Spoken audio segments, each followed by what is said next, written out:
जय हिंद दोस्तों। स्वागत है आपका अपने YouTube चैनल ओनली डिक्टेशन में। डिक्टेशन की PDF आप डिस्क्रिप्शन से डाउनलोड कर सकते हैं। तो चलिए शुरू करते हैं। 100 शब्द प्रति मिनट डिक्टेशन शुरू होगी 3 सेकंड बाद।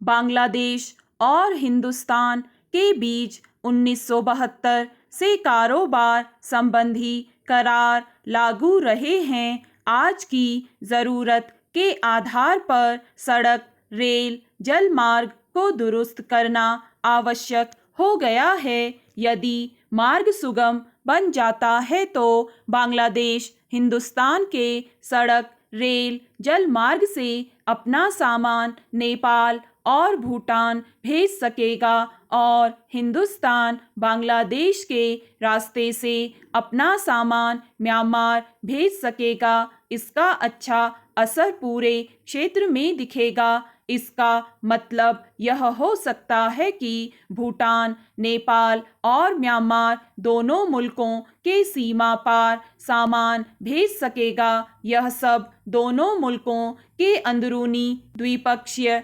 बहुपक्षीय मामले सुलझाने पर ही संभव हो सकेगा। इससे दोहरा लाभ यह होगा कि पहला तो यह है कि समय की बचत होगी और दूसरा, कम समय लगने से सामान खराब होने की संभावना न के बराबर होगी। इन तमाम सहूलियतों को देखते हुए उम्मीद लगाई जा रही है कि इन इलाकों में सामान भेजने लाने का सिलसिला तेज होगा और इन मुल्कों के आपसी रिश्ते और मजबूत होंगे। जाहिर तौर पर इस कदम से दोनों मुल्कों के बीच कारोबार में भरपूर इजाफा होगा। यहाँ जिक्र करना मुनासिब होगा कि बांग्लादेश और हिंदुस्तान के बीच यह करार करीब 3.5 दशक से लागू है। फिर भी दोनों मुल्कों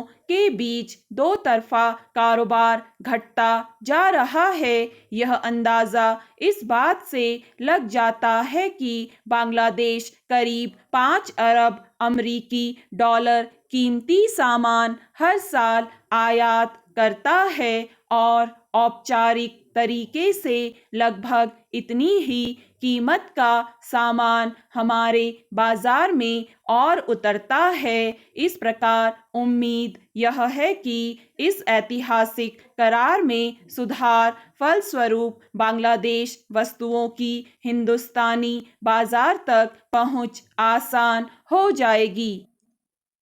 कश्मीर समाधान के मामले में पाकिस्तान की भूमिका के संदर्भ में क्यों न कहा समझा जाए कि उसकी नीयत कभी सुधर नहीं सकती है। कश्मीर में आतंकी हमला और फिर पाकिस्तान दिवस पर अलगाववादियों को आमंत्रित किए जाने से साफ हो गया है कि पाकिस्तान भारत के ऐतराज़ की परवाह नहीं करता, जिसके चलते कथित कश्मीर समाधान की उम्मीद धुंधली होती जा रही है। जब पाकिस्तान अपनी फितरत बदलने को तैयार नहीं है तो फिर दोनों देशों के बीच दोस्ताना संबंध स्थापित हो सकते हैं। यह तथ्य किसी से छिपा नहीं है कि तनातनी के रहते दोनों देशों को काफ़ी नुकसान उठाना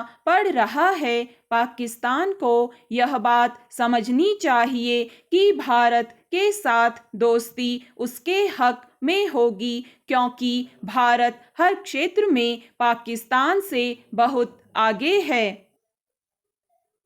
सभापति महोदय, देश के संपूर्ण विकास की सफलता के संबंध में जनता का सक्रिय सहयोग होना बहुत आवश्यक है। ग्रामीण विकास के बारे में वांछित उद्देश्य जब प्राप्त किए जा सकते हैं, तब लोगों में निर्णय लेने और लाभ प्राप्त करने में स्वयं को भागीदार समझने की सामर्थ्य हो। आजकल जो विकास कार्यक्रम चल रहे हैं, इन संचालित किए जा रहे कार्यक्रमों की असफलता के संबंध में मैं आपको बताना चाहूँगा कि समाज के कमज़ोर वर्ग के लोगों में अनभिज्ञता और असहयोग के कारण इन कार्यक्रमों का लाभ उन तक नहीं पहुंच पाता है जो वास्तविक रूप से हकदार हैं। अतः इस संबंध में प्रौढ़ शिक्षा की आवश्यकता को नकारा नहीं जा सकता। महोदय, इस बात से इनकार नहीं किया जा सकता है कि प्रौढ़ शिक्षा कार्यक्रम का उद्देश्य अनपढ़ को अक्षर ज्ञान कराने के अलावा उन्हें जीवन के प्रति व्यावहारिक बनाना है। दूसरा मकसद परिवार के अंदर परंपरागत रूप से चली आ रही बुराइयों से बचाना है ताकि उनका समग्र विकास हो सके। आज भी हमारे समाज में अनेक बुराइयां मौजूद हैं।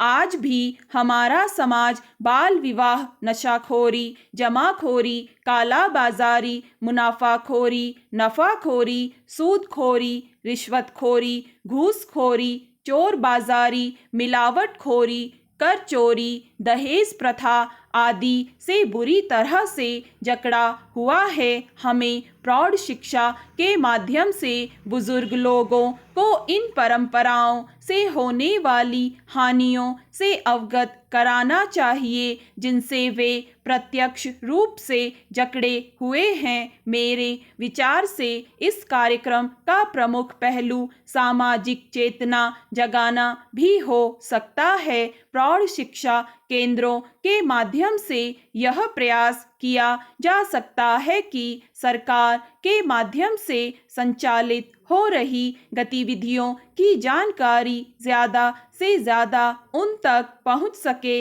इस दृष्टिकोण को ध्यान में रखते हुए इन केंद्रों के माध्यम से ऐसी योजनाओं को प्रारंभ किया गया है जिससे वे अपनी आर्थिक समृद्धि के लिए कुछ सीख सकें। इन प्रौढ़ शिक्षा केंद्रों पर उनके लिए प्रशिक्षण कार्यक्रम आयोजित किए जाते हैं। यहाँ पर उन्हें अपने क्षेत्र के आसपास चल रही गतिविधियों के बारे में जानकारी दी जाती है। प्रशिक्षण के अलावा बैंक और सरकारी सहायता के बारे में भी जानकारी दी जाती है। इसके अतिरिक्त बेरोजगार लोगों को बैंक की तरफ से दिए जाने वाले ऋण और अनुदान के बारे में भी जानकारी दी जाती है। इस प्रकार प्रौढ़ शिक्षा के माध्यम से प्रौढ़ों को साक्षर बनाकर अपने रहन सहन का स्तर